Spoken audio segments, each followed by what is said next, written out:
Right now, your mind is betraying you.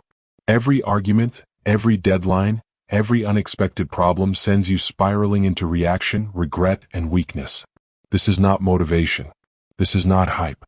This audiobook is mental training. In the next hour, I will show you exactly how to rewire your brain so you stay calm, disciplined, and in total control in every situation, no matter how loud the chaos gets. If you are ready to stop being controlled by your emotions and start controlling your life, keep listening. The training begins now. Chapter 1. The silent killer of your potential. Listen closely. You think your biggest problem is the economy. You think it's your boss, your bank account, or the toxic people in your life. You are wrong. Those are external variables. They are noise. The real predator isn't outside your door, it's sitting right between your ears. Your untrained mind is the real enemy. It is a silent killer. It is a saboteur that lives in your skull, eating your goals and shitting out excuses. It reacts faster than you can think. It turns a split-second trigger into a lifetime of regret. It takes a minor setback and inflates it into a massive, catastrophic failure. And the worst part? You've been letting it run the show for years. You've been a passenger in a vehicle driven by a manic, fearful child. You have a choice. You can continue to be a slave to your impulses, or you can start the brutal work of domesticating your mind. But first, you have to admit the truth. You have to look in the mirror and acknowledge that your lack of mental discipline has cost you more money, more respect, and more peace than any enemy ever could. Think about the high-level executive. Let's call him Robert. Robert spent 20 years climbing the corporate ladder. He was brilliant, sharp, and tireless. He was on the verge of closing a career-defining million-dollar deal. Everything was lined up. Then, an hour before the final signing, the client sent a rude, condescending email testing the boundaries. A trained mind would have seen that email for what it was, a negotiation tactic. A test. But Robert's mind was untrained. His ego took the wheel. His heart rate spiked. His fingers flew across the keyboard. He sent a reply filled with snark and professional aggression. He felt right for exactly 10 seconds. The deal was dead by lunch. 20 years of work evaporated because he couldn't control his thumb for 2 minutes. That is the cost of an untrained mind. Or look at the elite athlete. The one who has spent 10,000 hours in the gym. They have the muscles. They have the skill. They are at the championship line.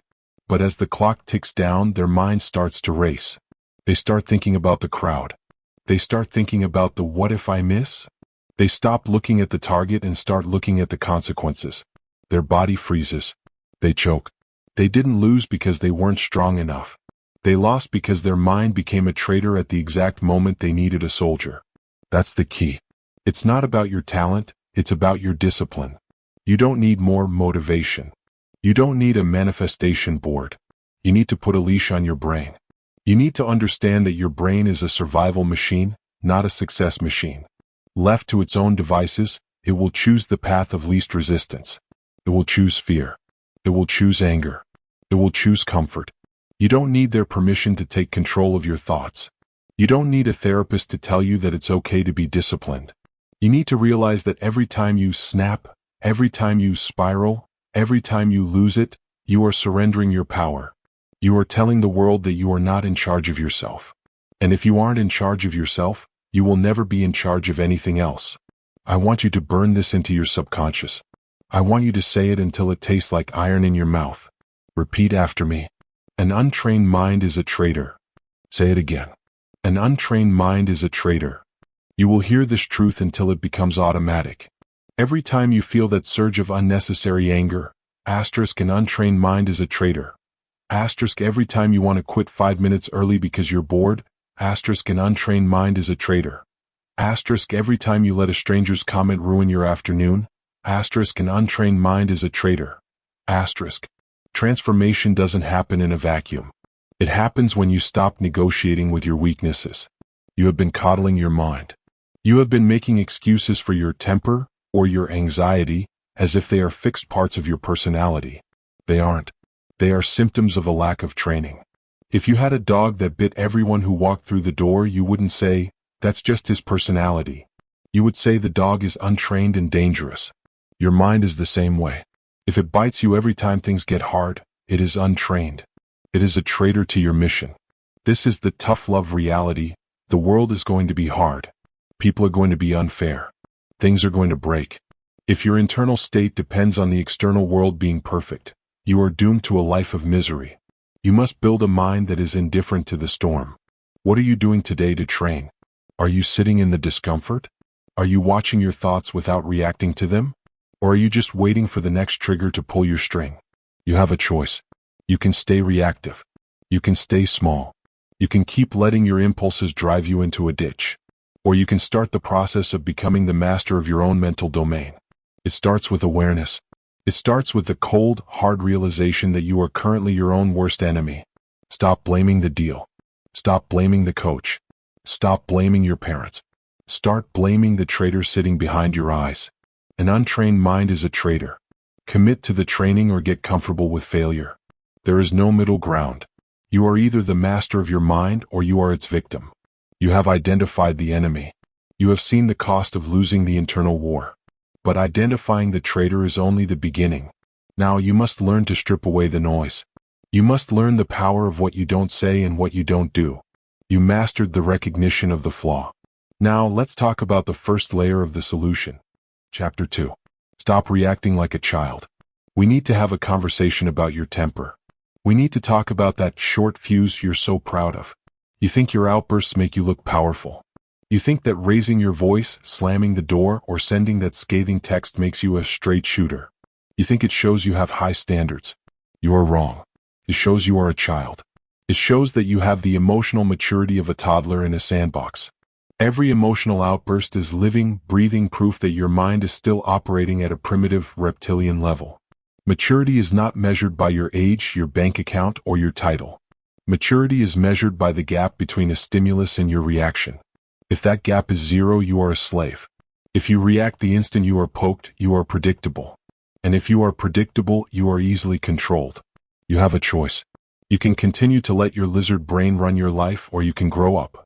Real power is not volume. Real power is control. The person who screams has already lost the argument.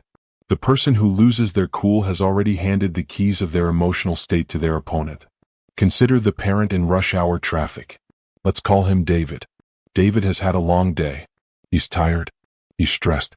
In the back seat, his 6-year-old son is being loud, kicking the chair and dropping a juice box. David snaps. He spins around and screams at the top of his lungs. He turns red. He says things he doesn't mean. For 30 seconds, he feels in charge. Then comes the silence. The child is crying. David feels like garbage.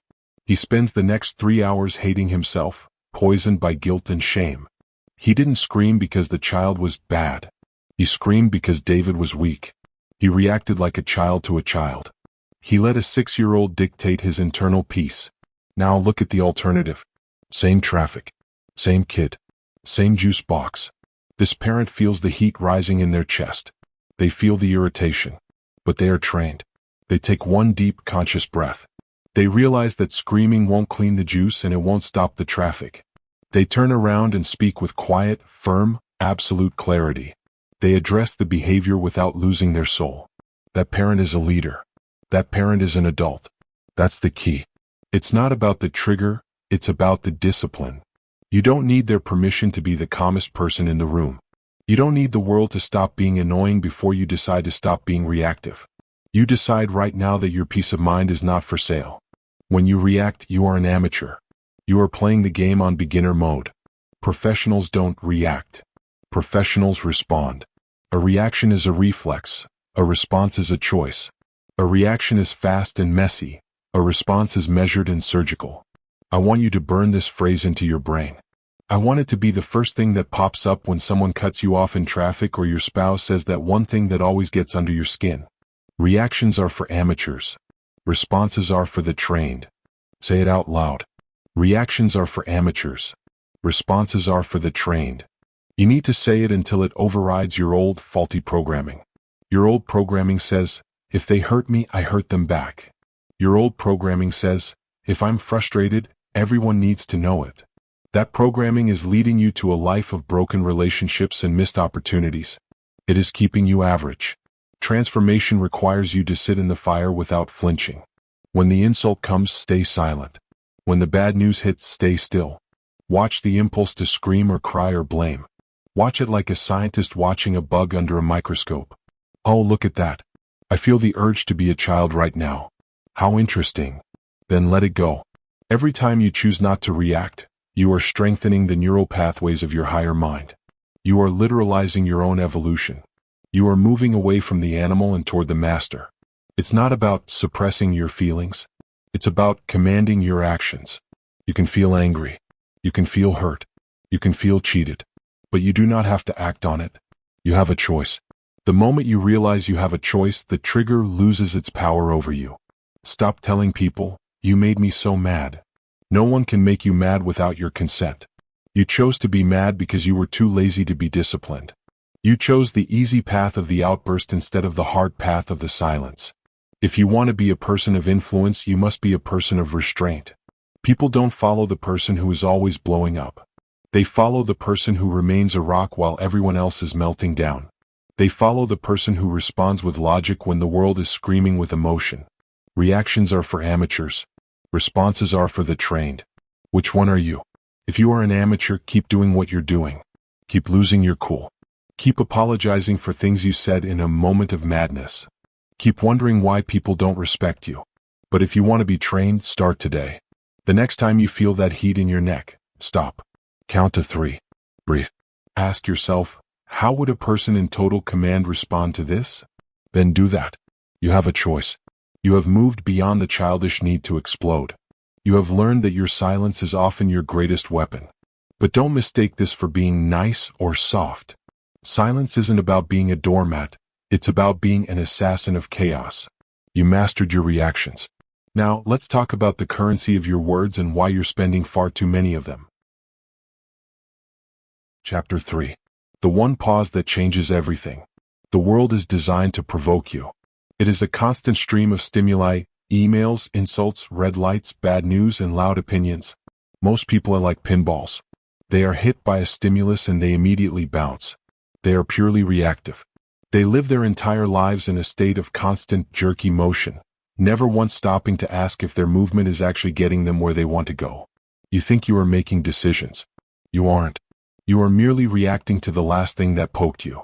But there is a secret. There is a hidden dimension of power that the average person never discovers.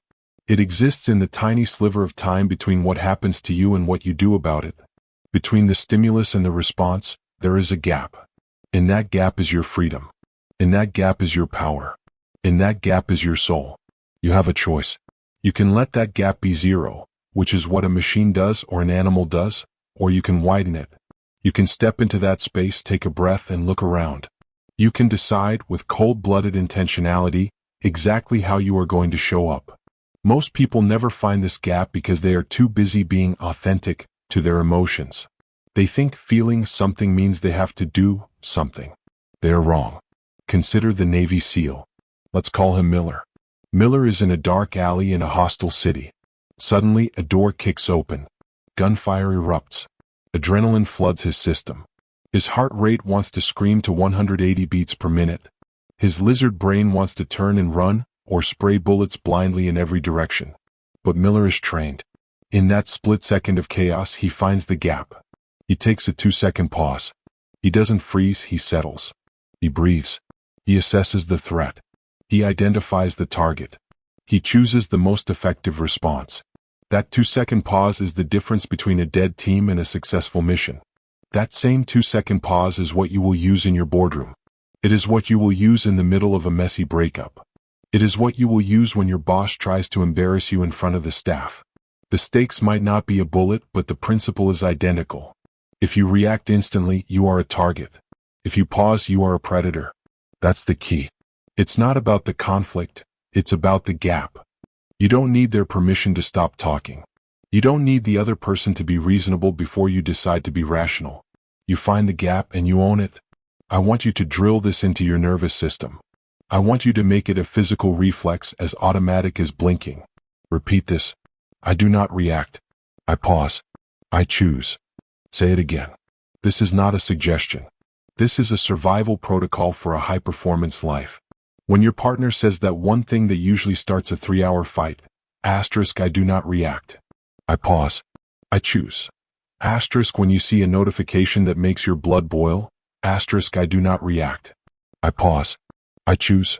Asterisk. When you pause, you are taking the remote control of your life back from the world. You are saying, you can throw whatever you want at me, but you do not get to decide my next move. I do. Most of you are terrified of the silence that comes with a pause. You think you have to fill the space. You think if you don't respond immediately, you look weak or slow. The opposite is true. The person who can sit in the silence of a pause is the person who holds all the cards. The person who rushes to speak is the person who is trying to justify their existence. Transformation starts when you realize that you are not your impulses. You have an impulse, but you are the observer of the impulse. When you find the gap, you move from being the character in the movie to being the director. You see the anger rising, oh, there's anger. You see the fear, oh, there's fear. And then you ask the only question that matters, is this useful? If it isn't useful, you discard it. You choose a different response. You choose the response that serves your long-term mission, not your short-term ego. You don't need more intelligence. You don't need more talent. You need a bigger gap. You need to train your nervous system to handle the discomfort of not reacting. It will feel like an itch you aren't allowed to scratch. It will feel like a fire in your throat. Let it burn. That burning is the sound of your old, reactive self dying. Reactions are cheap. Anyone can do them. A dog can do them. A child can do them. But a response? A chosen, calculated, disciplined response? That is the mark of a master. I do not react. I pause. I choose. Drill this. Practice it on the small things so you are ready for the big things. Practice it when the waiter gets your order wrong. Practice it when the internet goes down. Build the muscle of the pause. You have a choice. You can spend the rest of your life being a pinball, or you can become the table. You can be the one who absorbs the impact, finds the gap, and dictates the play. You have learned to find the gap. You have learned to stop the bleeding of your own energy by refusing to react. But once you have paused and once you have chosen, you must be careful not to waste your newfound power on empty noise. You mastered the pause. Now, let's talk about the weight of your words and why most of what you say is actually working against you. Chapter 4. Discipline is not a feeling, it's a skill. Listen up. You are waiting for the spark. You are sitting on your couch, scrolling through motivational videos, waiting for a surge of energy to hit you so you can finally start your business, hit the gym, or fix your life. You think that top performers have some secret reservoir of inspiration that you lack. You are wrong. Top performers are not more motivated than you. They are more disciplined. They have realized a truth that you are still trying to ignore. Motivation is a liar. Motivation is a fair weather friend. It shows up when the sun is shining and the coffee is hot, but the moment things get cold, dark, and difficult, motivation packs its bags and leaves you shivering in the dirt. If you only work when you feel like it, you will only work about 3 days a month. And a 3-day-a-month life is a life of mediocrity and regret. You have a choice. You can remain a slave to your fluctuating moods, or you can build a muscle. Because that is what discipline is. Discipline is not a personality trait. It is not an extra you were born with. It is a skill. It is a neurological pathway that you pave through deliberate, daily repetition. It is the ability to give yourself an order and then follow it, especially when you hate the sound of your own voice. Consider the writer. Let's call him Elias. Elias wanted to write a novel for 10 years. For 9 of those years, he waited for the muse. He waited for the perfect idea. He waited until he felt creative. In those 9 years, he wrote exactly 0 chapters. He had a lot of inspiration, but he had no book. In the 10th year, he stopped caring how he felt. He made a vow, 300 words. Every single day. No matter what.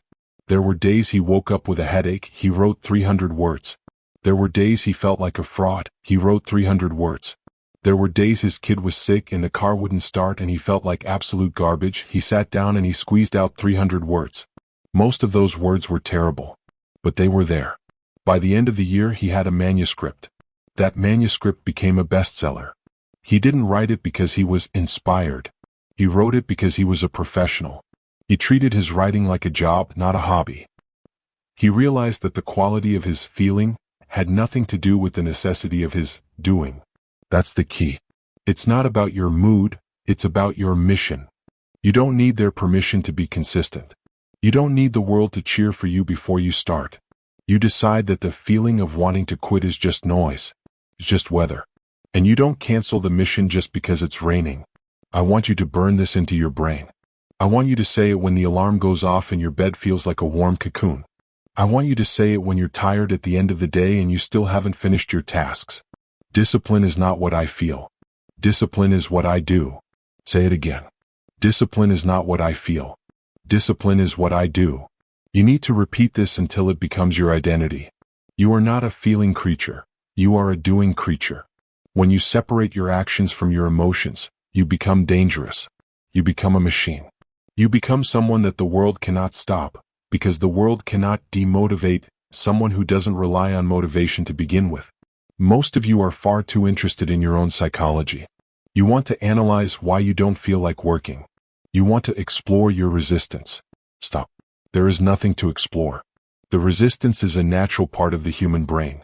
It is the part of you that wants to keep you safe, warm, and stagnant. Transformation happens when you stop negotiating with that resistance. You don't argue with it. You don't try to fix it. You just ignore it and move your hands. You do the work while the resistance is still screaming in your ear. Eventually, the resistance gets tired and goes quiet. It's not about motivation, it's about discipline. Every time you do something you said you would do, even though you don't feel like doing it, you are performing a rep for your discipline muscle. Every time you get up early, every time you choose the salad over the pizza, every time you finish the boring spreadsheet, you are getting stronger. You are teaching your brain that you are the boss, not your feelings. If you are waiting for the right time, you are waiting for a ghost. The right time is whenever you decide to stop being a victim of your own moods. You have a choice. You can be the person who says, I wasn't feeling it today, and stays exactly where they are. Or you can be the person who says, I wasn't feeling it today, so I did it anyway, and moves 10 miles ahead of the competition. Discipline is the bridge between the life you have and the life you want. And that bridge is built out of the bricks of doing when you don't feel like it. Don't check your vibe. Check your checklist. Don't ask how you feel. Ask what is next. Discipline is not what I feel. Discipline is what I do. You have built the muscle of discipline. You have stopped letting your emotions dictate your output. But discipline is more than just doing the work. It's about how you carry yourself through the world. It's about the presence you project. You mastered the doing. Now let's talk about the power of what you don't say. Chapter 5. Kill the need for validation. You are begging for something you do not need. You are collecting likes, praise, and applause like it's oxygen. You are scanning the room for nods of approval. You are letting one negative comment dictate your mood for the rest of the day. You are addicted to external proof that you are good enough. That addiction is not an innocent quirk. It is a cage. Seeking approval is the fastest way to lose control of yourself. The moment you need their opinion, any addition of their opinion, you have handed them your steering wheel. You have rented out the rooms in your head to strangers. They will rearrange the furniture, they will question your design, and they will leave you anxious and perpetually wondering, did I do it right? You have a choice. You can keep living like a medieval lord, dependent upon the court for approval, or you can take back your dominion. No court. No audience. No echo chamber. Only you, your work, and the standards you swear by. Consider the entrepreneur. Let's call him Nadia. Nadia had spent sleepless years building a company from ashes and ambition. She was excellent. She was relentless. She had product. She had customers. One day she pitched to a major investor. He had big money. He had big reputation. His doubt, casually offered, was delivered like a verdict from Olympus. In that 30-second critique, she felt it, that hungry place in her chest that asked, am I actually good enough?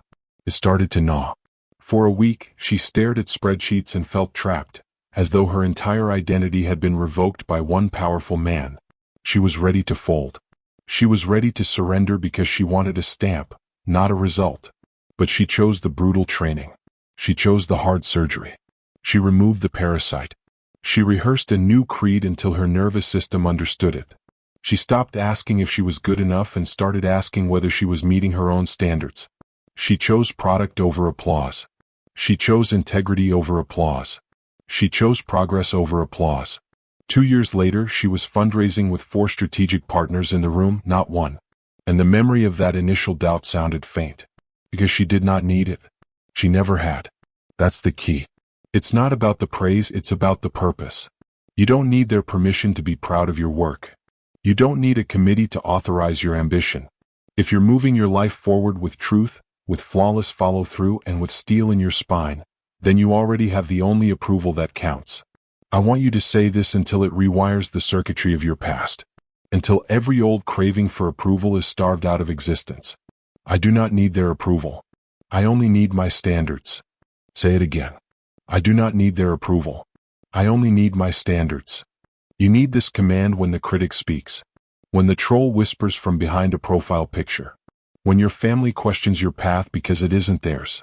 When your old friends try to pull you back into the cramped room where you used to live. You are no longer competing for their thumbs, their applause, or their version of success. You are competing with yesterday. You are building a life that is unshakable because it is built on the strongest foundation, self-respect. Transformative strength starts when you stop outsourcing authority. External noise becomes irrelevant only when you refute its quiet contract. That contract used to say, "Give me your insecurity and I will reward you with attention." You terminate that deal today. It's not about being immune to compliments, it's about no longer needing them. A compliment is a pleasant weather pattern. You can enjoy it, but you are not built out of weather. You are built out of structure. You are built out of standards. Your standard is the rep you do when you don't feel like it. Your standard is the promise you keep when nobody would ever know you broke it. Your standard is the quality of the work when no one is watching. That standard is your creed. That standard is your spine. If you keep swinging for someone else's scoreboard, their doubts will pour poison into your bloodstream. But if you build your own scoreboard, where daily discipline, excellence, and truth are the metrics, then the entire crowd can be silent and you are already winning. You have a choice. You can be haunted by the opinions of people who would not lift one finger to build what you are building. Or you can make your days sacred through standards so exact that you become uninterested in applause. I do not need their approval. I only need my standards. Say it in the morning. Say it before you present. Say it after you are rejected. Make it automatic. Let your nervous system learn it the way a blade learns sharpness. You have taken back the crown.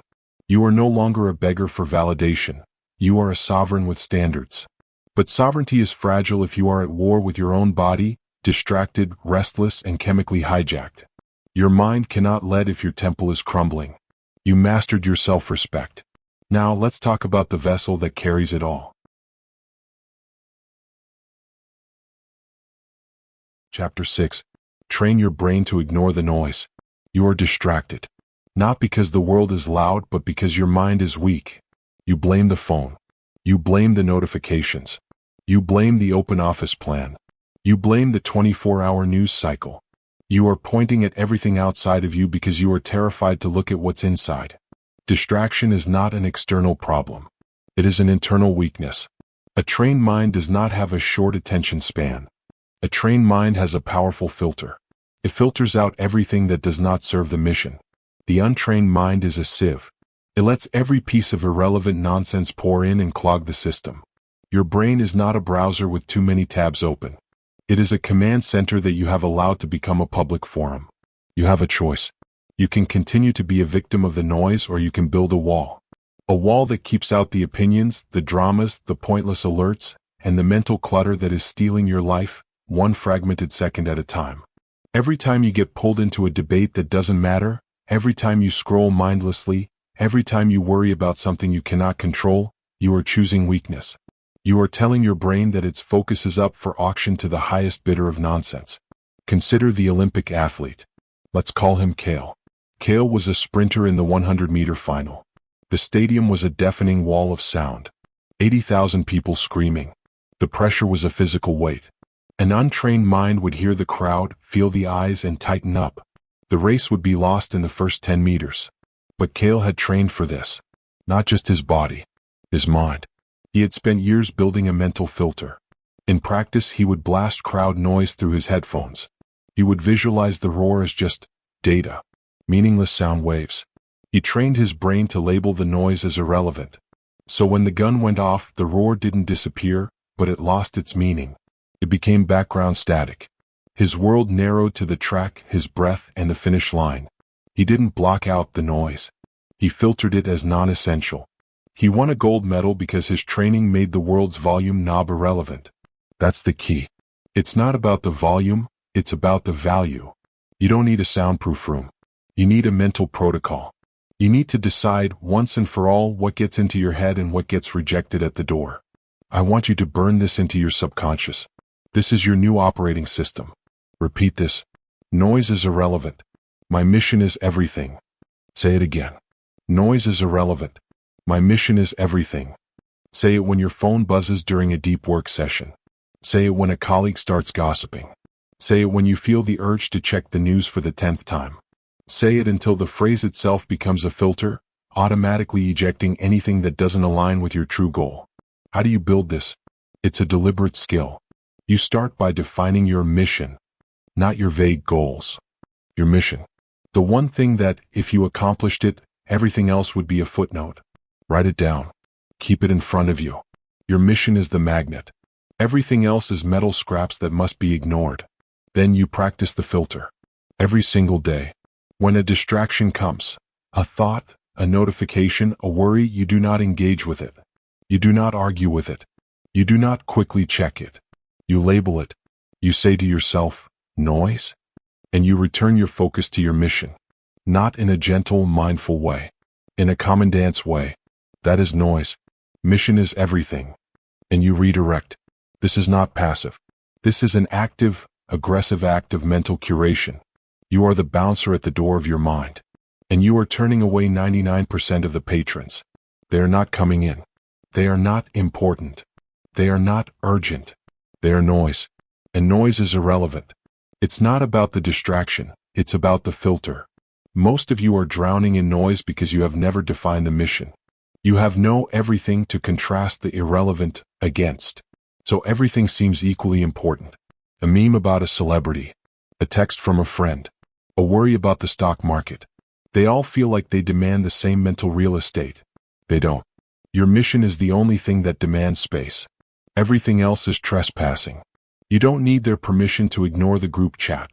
You don't need the world to be quiet before you can focus. You build the internal quiet so strong that the external noise becomes a faint hum. You become the eye of the hurricane. The storm rages around you, but in your center, there is only the mission. Transformation is the slow, brutal process of learning what to ignore. The world will test you. It will throw shiny objects. It will throw crises. It will throw opinions. It will throw emergencies that are not yours.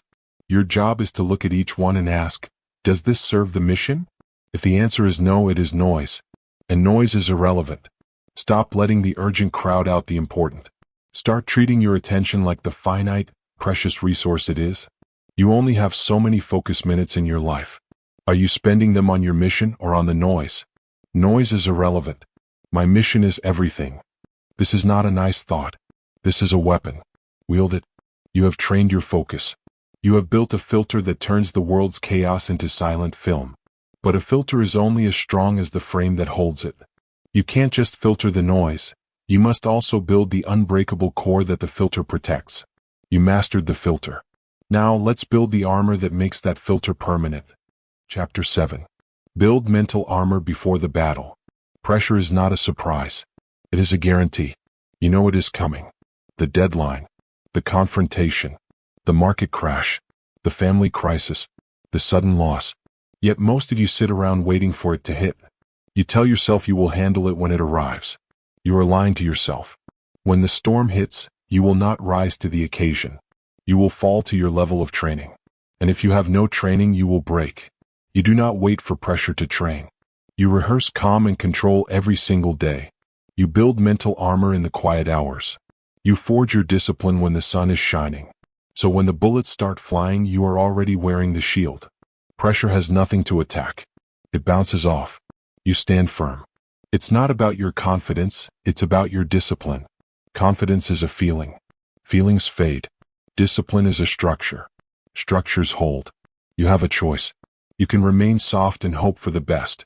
Or you can harden your mind and prepare for the worst. Hope is for amateurs. Preparation is for professionals. Look at the operating room. A lead surgeon stands over a patient. The stakes are life and death. One wrong move and everything ends. Do you think she relies on adrenaline? Do you think she hopes her hands stay steady? No.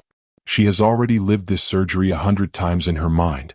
Before she ever makes the first incision, she visualizes every complication. She rehearses the bleed. She rehearses the equipment failure. She rehearses the sudden drop in blood pressure. She maps every possible disaster in the quiet of her study. So when real blood appears, when the monitor starts screaming, she does not panic. She stays ice cold. Her hands move with precision. Her voice stays level. She has already fought this battle in her head. The reality is just a rerun. That's the key. You must do the same. You must build your armor before the war starts. You do not wait for the crisis to teach you how to breathe. You do not wait for the insult to teach you how to control your tongue. You drill these skills now. You rehearse them daily. You normalize them until they become your default setting. Repeat this until it is etched into your bones. I train in peace so I dominate in war. Say it again. I train in peace so I dominate in war. This is your new daily standard. Not a suggestion. A command. A filter for every decision you make. When you feel lazy, say it. When you feel anxious, say it. When you want to scroll instead of prepare, say it. Internalize it. Become it. The armor is not given to you. It is built by you. Brick by brick. Rep by rep. Day by day. How do you actually do this? You stop waiting for motivation. You start scheduling rehearsals. Every morning you take 10 minutes. You close your eyes. You picture the hardest conversation you will have today. You picture the client walking out. You picture the project failing. You picture the sudden phone call that ruins your week. You feel the stress rise. Your chest tightens. Your pulse jumps. Good. That is the signal. Now you practice your response. You slow your breath. You lower your shoulders. You map your next 3 steps. You do not imagine success. You imagine the breakdown and you rehearse your composure. You are drilling your nervous system. You are teaching your brain that chaos is just data. You are building calluses on your mind. You don't need their permission to take this time. You don't need a perfect environment. You don't need silence. You need a clock and a commitment. It's not about your mood, it's about your discipline. Your mood will betray you. Your discipline will save you. Stop treating your mind like a passenger. Start treating it like a weapon. Stop hoping you will stay calm under pressure. Start proving you can. The weak wait for the crisis to find out who they are. The strong know who they are before the crisis ever knocks. You must become the latter. You must become the person who has already won the battle in the dark. This is the transformation. You stop reacting. You start executing. You stop asking, why is this happening to me? You start asking, what is my next move? You stop looking for comfort. You start looking for control. The world does not reward the talented. It rewards the prepared. It rewards the person who has already visualized the collapse and built the exit strategy. I train in peace so I dominate in war. Let this be your identity, not your goal. Your identity. You are not someone who tries to stay calm. You are someone who has rehearsed calmness until it is automatic. You are not someone who hopes to handle pressure. You are someone who has already handled it in your mind. The real world is just the final exam. And you have already studied. You have the blueprint. You have the example. You have the command. Now you must execute. Build the armor. Forge the calm. Rehearse the control.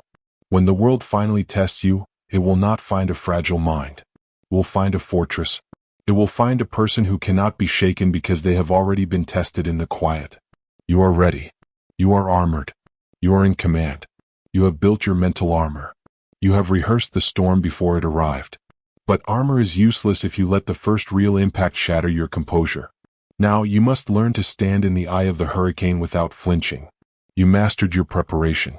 Now let's talk about what happens when the walls actually collapse.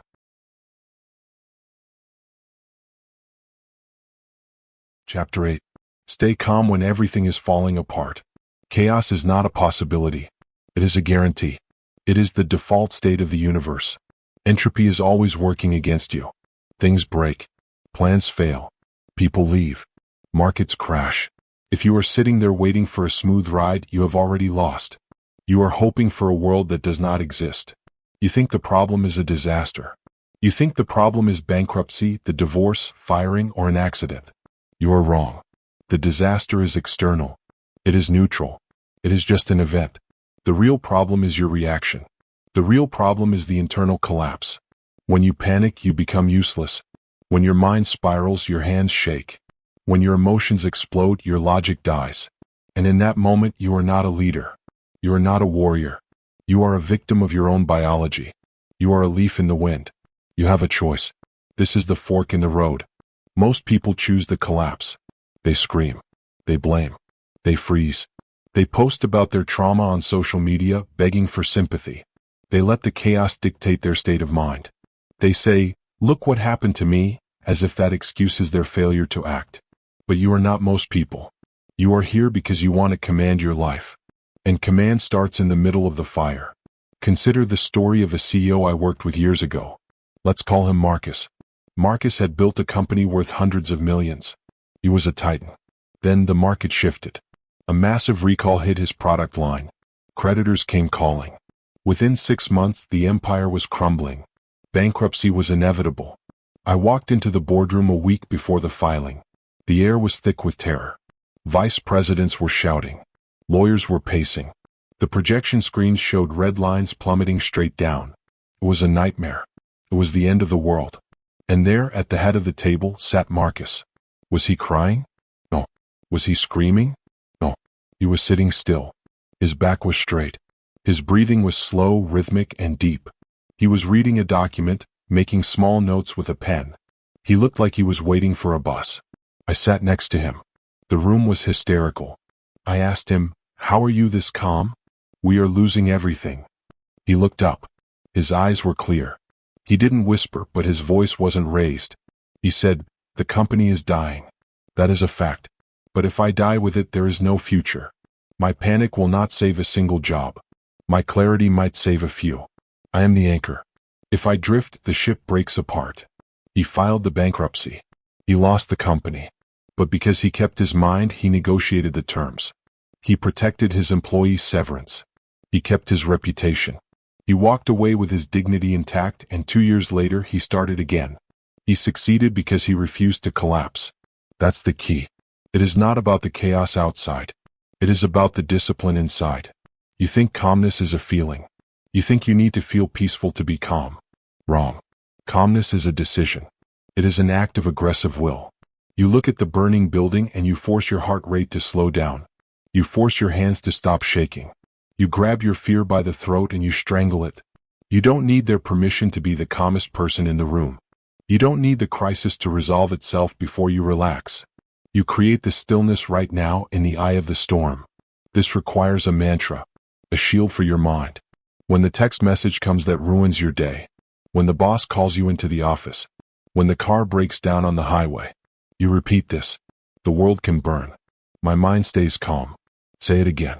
The world can burn. My mind stays calm.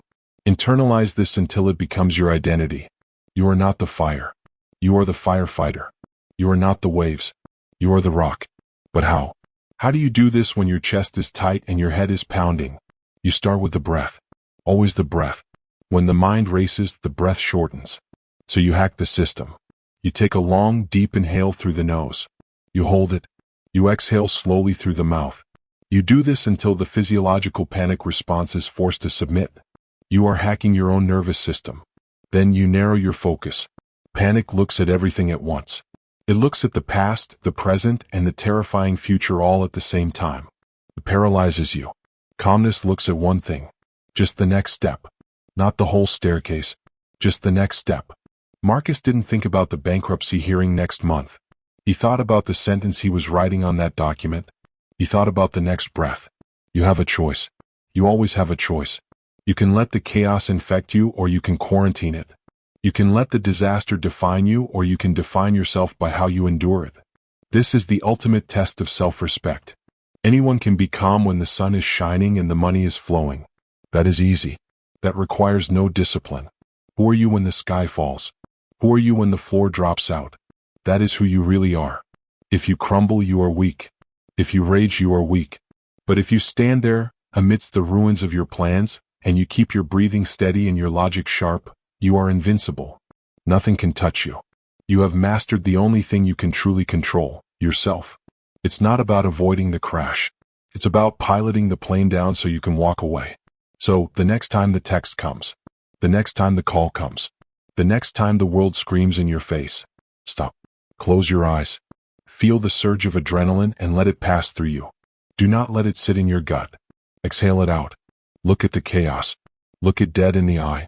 And say, the world can burn. My mind stays calm. That is your superpower. That is your shield. That is how you survive. You have mastered the storm inside. You have learned to stand still when the winds howl. But standing still is only half the battle. Eventually you must move. Eventually you must speak. And when you do, every word must cost you something. You mastered your calm. Now let's talk about the true currency of your life. Chapter 9. The daily 10-minute mental workout. You are lazy. Not necessarily with your hands or your feet, but with your mind. You wake up and the first thing you do is hand your brain over to someone else. You check your notifications. You scroll through the news. You look at the digital debris of other people's lives. You start your day in a reactive crouch, flinching at the world before you've even put your boots on. You think you're catching up. You aren't. You're surrendering. You are letting the world dictate your mood, your focus, and your heart rate. And then you wonder why you feel anxious by noon. You wonder why you can't stay focused on your goals. It is because you haven't trained. Success is not a lightning bolt. It is a series of repetitions. If you want a strong body, you go to the gym. If you want a strong mind, you do the work. And the work starts the moment your eyes open. You have a choice. You can remain a slave to your impulses, or you can spend 10 minutes building a fortress.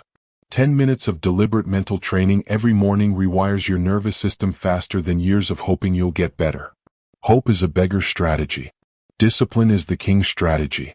I want to tell you about a man named Elias. Elias was a combat veteran who had seen the worst of what humanity has to offer. When he came home, the war followed him. He was plagued by PTSD. Every loud noise was a gunshot. Every crowded room was a kill zone. His mind was a minefield and he was stepping on every single one. He had spent years in therapy. He had tried the medications. He was hoping he would just get better. He didn't. He was drowning. Then we stripped everything away and gave him a protocol. No more hoping. Just 10 minutes. He didn't need a miracle. He needed a drill. He started doing the exact mental workout I am about to give you. Every morning. Without fail. No excuses. In 6 months, the flashbacks didn't just stop. They were replaced by a cold, calculating clarity. Today, Elias runs a billion-dollar private security firm. He didn't heal through luck. He rewired his brain through repetition. He took his broken nervous system and forged it into a weapon. That's the key. You don't need a retreat in the mountains. You don't need a life coach. You need 10 minutes and a chair. Here is the protocol. This is the transformation. Minutes 1 to 3, the lockdown. You sit in silence. No phone. No music. You close your eyes and you observe the chaos. Your mind will try to run. It will tell you about your emails. It will tell you that you're bored. You sit still. You don't move a muscle. This is the discipline of stillness. You are teaching your body that the mind is in charge. Minutes 4 to 6, the pressure test. You visualize the worst-case scenario of your day. You imagine the meeting going wrong. You imagine the car breaking down. You don't do this to be a pessimist. You do this to practice the calm we talked about in the last chapter. You feel the stress rise and you consciously push it down. You rehearse your composure. You are a professional athlete of the mind, and this is your film study. Minutes 7 to 10, the command. You state your objective for the day. Not 10 objectives. 1. You tell yourself exactly what you will accomplish. You repeat it until it is etched into your subconscious. You are setting the GPS before the car starts moving. You don't need their permission to take this time. You don't need an empty house or a perfect environment. You need a clock and a spine. Repeat this to yourself every single morning. 10 minutes a day keeps weakness away. Again. 10 minutes a day keeps weakness away. If you can't give 10 minutes to your own mind, you don't own your life. You are a tenant in your own head, and the world is a cruel landlord. Most of you will listen to this and think, that sounds good. I should try that. You are the ones who will stay average. You are the ones who will continue to be buffeted by the winds of fate. You will stay soft. You will stay reactive. But a few of you, the ones who actually want to win, will stop listening and start doing. You will realize that it's not about the workout, it's about the discipline of the workout. It's about the fact that you made a promise to yourself and you kept it. Every time you finish those 10 minutes, you have won your first battle of the day. And when you win the first battle, you develop the momentum to win the war. Stop hoping for a better life. Build a better brain. It is not about your mood, it is about your discipline. Your mood is a liar. Your discipline is the truth. Elias didn't feel like doing his drills every morning. He did them because he knew the alternative was a life of chaos. He chose the pain of discipline over the pain of regret. What do you choose? You have a choice. If you commit to this 10-minute mental workout, your nervous system will change. Your reactions will slow down. Your focus will sharpen. You will begin to move through the world with a terrifying level of intentionality.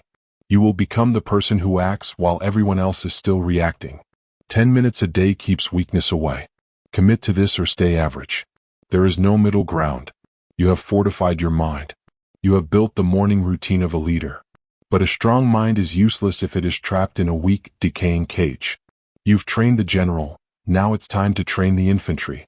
You mastered your morning. Now let's talk about the temple you live in. Chapter 10. Become the person who never breaks. The transformation is not a destination. It is not a flag you plant on a mountaintop and say, I have arrived. The transformation is a permanent change in the chemistry of your character. By now you have the tools. You have the breathing. You have the 10-minute morning protocol. You have the understanding that chaos is neutral and your reaction is everything. But now comes the most difficult part. You must stop doing these things and start being this person. Most people seek temporary confidence.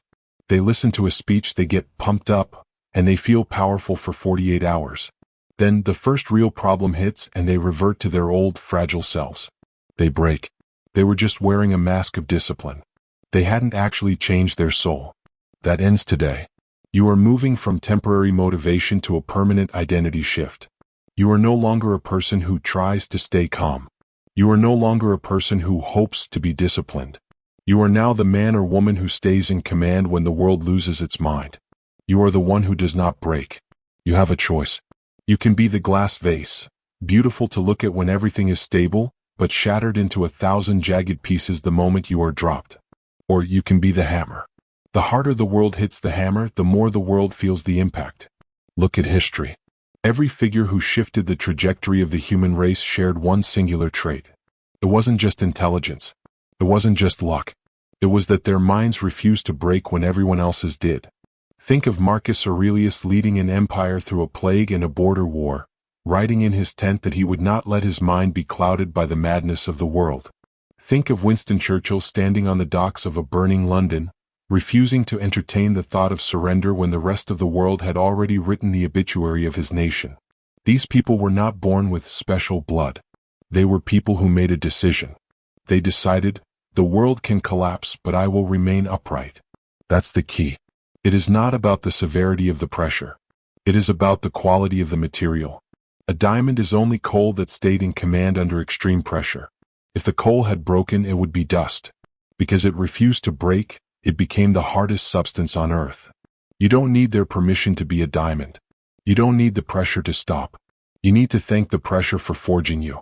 It's not about your circumstances, it's about your discipline. From this moment forward, when a crisis hits, you will feel the old you trying to emerge. You will feel that familiar itch to panic, to complain, to look for a shoulder to cry on. You will recognize that feeling as a ghost of your former weakness. And you will execute that ghost. You will stand still. You will breathe. You will remember your training. You are now the anchor. When your family is in chaos, they will look to you. When your business is in jeopardy, your team will look to you. They will see a person whose eyes are clear. They will see a person whose voice is steady.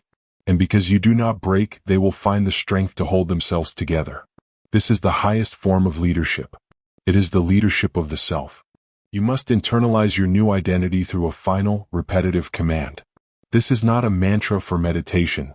This is a battle cry for your daily life. When you are exhausted, when you are insulted, when you are losing, you say this. I am trained. I am calm. I am in control. Always. Say it when you wake up. I am trained. I am calm. I am in control. Always. Say it when you are stuck in traffic and your blood starts to boil. I am trained. I am calm. I am in control. Always. Say it when you lose a client or a job. I am trained. I am calm. I am in control. Always. This is not a lie you tell yourself. It is a statement of fact. You are trained, you have the protocol. You are calm, you have the breath. You are in control, you have the choice. The world will try to break you. It is the world's job to test the weak and weed them out. The world wants to see if you are a fraud. It will throw more weight on your shoulders just to see if your knees buckle. Let it. Every time you stand tall under that weight, you become more dangerous. You become more capable. You become a person that the universe eventually stops testing and starts obeying. You have spent your life reacting to the script that others wrote for you. You have been a character in a tragedy, waiting for the next disaster to happen. Today you take the pen. You are the author. And the hero of this story is a person who cannot be broken. Transformation is not about becoming someone new. It is about stripping away the layers of weakness, fear, and social conditioning until the iron core of your being is exposed. That core has been there all along. You just covered it in excuses. Clean the iron. Sharpen the edge. You have a choice. You can go back to being the person who breaks. You can go back to the comfort of being a victim. It's easier there. People will feel sorry for you. They will give you likes and hugs. But you will be empty. Or you can step into the cold light of this new identity. You can be the person who stays calm when everything is falling apart. You can be the person who does the work when no one is watching. You can be the person who commands their own mind. The world is burning. Let it burn. You are the one who walks through the fire and comes out the other side without even the smell of smoke on your clothes. I am trained, I am calm, I am in control. You have mastered your mind. You have built your routine. You have forged an identity that cannot be shattered. Now, it is time to take this internal power and project it outward. It is time to speak with the authority of a person who finally knows who they are. You mastered the silence. Now, let's talk about the final step in your evolution. You now possess the complete mental training system. You know the silent killer, the deadly pause, the unbreakable discipline, the armor you build before battle, and the daily workout that turns you into the version of yourself that never breaks. No more excuses. No more emotional hijackings. No more handing control to circumstances, people, or feelings. From this moment forward, you pause before you react. You choose discipline over mood, you ignore noise, and you stay calm when the world loses its mind. This is not a theory. This is your new operating system. The training is finished, but the real work starts the second this audiobook ends. Open your eyes. Stand up. Take the very next action your mission demands. Do it calmly. Do it disciplined. Do it in total control. You are no longer the old you. You are now the trained mind. Go prove it, starting right now.